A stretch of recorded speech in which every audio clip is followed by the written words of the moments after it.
Do do do do do do. Hey, how's it going? It's Nancy Gamon. Thanks for visiting. When the weather outside is frightful, let's ice dye something delightful.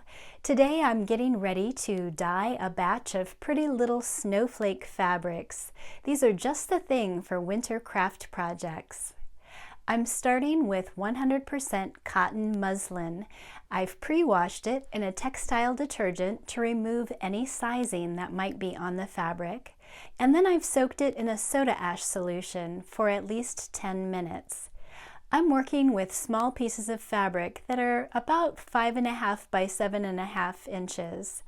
You're welcome to use fabric with different dimensions, but this technique does work best with smaller pieces of fabric. I'm doing a batch of 10 pieces of fabric. If your fabric is square, fold it in half. If your fabric is a rectangle, have that first fold be lengthwise.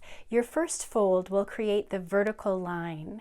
So I'm folding the fabric in half lengthwise and then in half crosswise. And then I'm bringing just the top fold up to meet the side fold. And then I'll lift the diagonal to meet that same side fold. I'm flipping the fabric over and repeating the process on the other side, lifting the bottom fold to meet the side, and then lifting the diagonal fold to meet the side. Now I have a long skinny triangle with many folds on one side and 2 folds on the other side. Now I'm going to roll them up together in groups of 5, keeping the sides of the triangle with many folds aligned.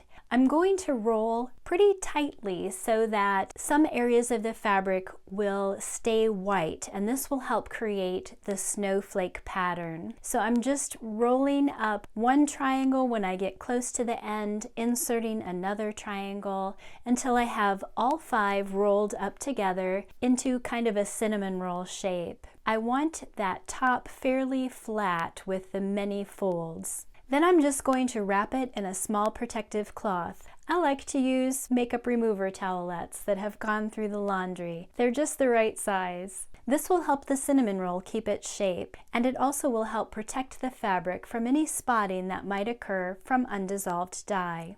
I'm placing my little cinnamon rolls into plastic cups that have holes poked in the bottom so that the liquid dye can flow straight through.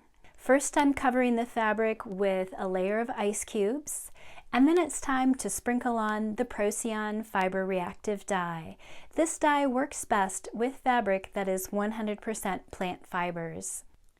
You can use any color that appeals to you. Try and choose a light, medium, and dark blue.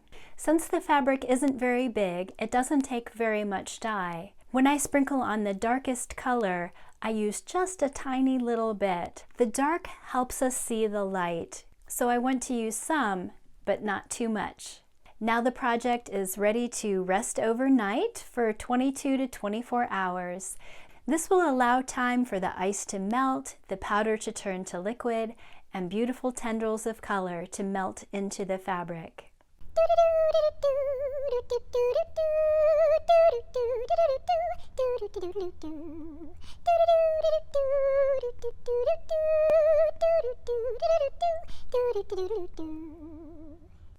I heard it snowed last night.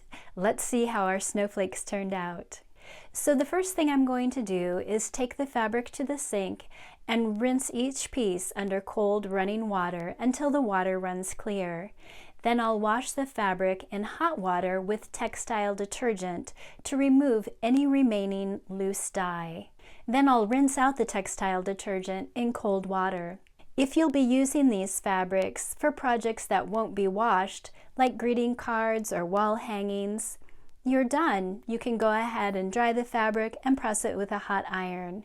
If your projects will be washed, I like to soak them in hot water with a splash of Retain for about 20 minutes.